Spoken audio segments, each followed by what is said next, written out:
Well, thank you so much, everybody, for being here. And I first want to say that I've got this beat up old Dodger cap here, not only to celebrate the extraordinary 14-inning victory last night over the San Francisco Giants.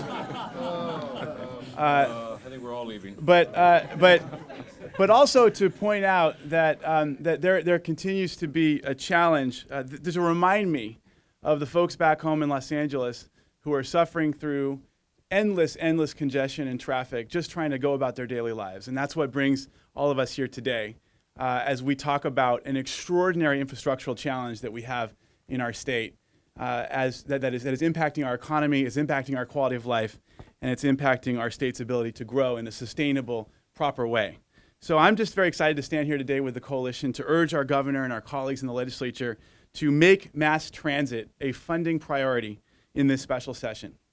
The package of bills that we're discussing today, including my measure, SB 7X, will invest nearly $600 million annually in mass transit projects across the state, helping to ease traffic congestion and creating close to 50,000 jobs right here at home in California.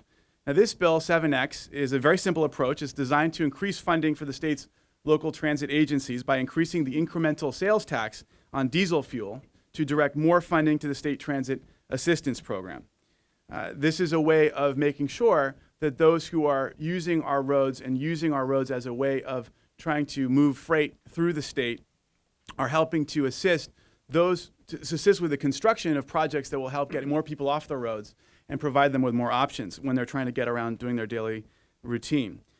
This incremental sales tax rate on diesel was established in 2011, but current revenue from this source has fallen below the projections estimated in 2011 by almost $50 million. So this has led to funding shortfalls, project delays, deferred maintenance.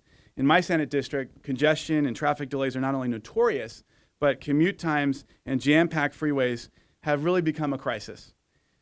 Working parents are spending ever more time driving to and from work, taking away time they could be spending with their families. Simply getting across town could take hours. The experience of sitting in a Los Angeles freeway is also a blood-boiling, tension-increasing experience. And so there's a quality of life issue here as well. And it's even more acute on Los Angeles' West Side and South Bay communities, partly because of a lack of really, truly viable transit options. But in many parts of the state, this is a problem, and it's only getting worse. Simply building new lanes and roads is simply not enough, and fixing existing ones will not alleviate congestion, nor will it address the needs of the millions of Californians who need our buses, trains, and other mass transit options.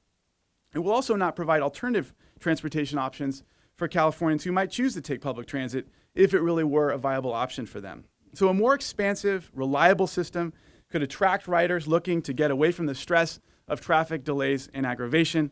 To address these congestion challenges and develop a more reliable system, we must increase our funding for public transit. Increasing funding for transit, for alternative transportation options in general, will create a lot of high-quality jobs right here at home and help to achieve all of our public health and environmental goals. As you know, we've got an extraordinary package of environmental bills coming through the Assembly this week. Putting money into public transit construction will help to reach those critical goals that are at the heart of SB 350 and 32. Where it works, public transit serves as an affordable alternative to automobile travel for millions of Californians and is a release valve for the soul-crushing traffic congestion on our freeways.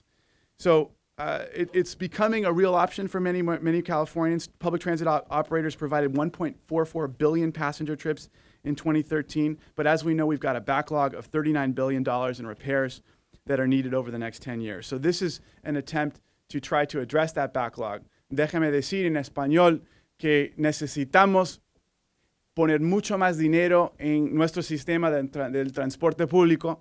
Nuestra gente está afectando por la congestión que existe en todas nuestras calles, por todas nuestras ciudades. Esta es una cuestión de la calidad de vida, de la calidad de nuestra economía, y por eso estamos acá tratando de decir a nuestros colegas en la legislatura que necesitamos invertir en la infraestructura de nuestro sistema del transporte público.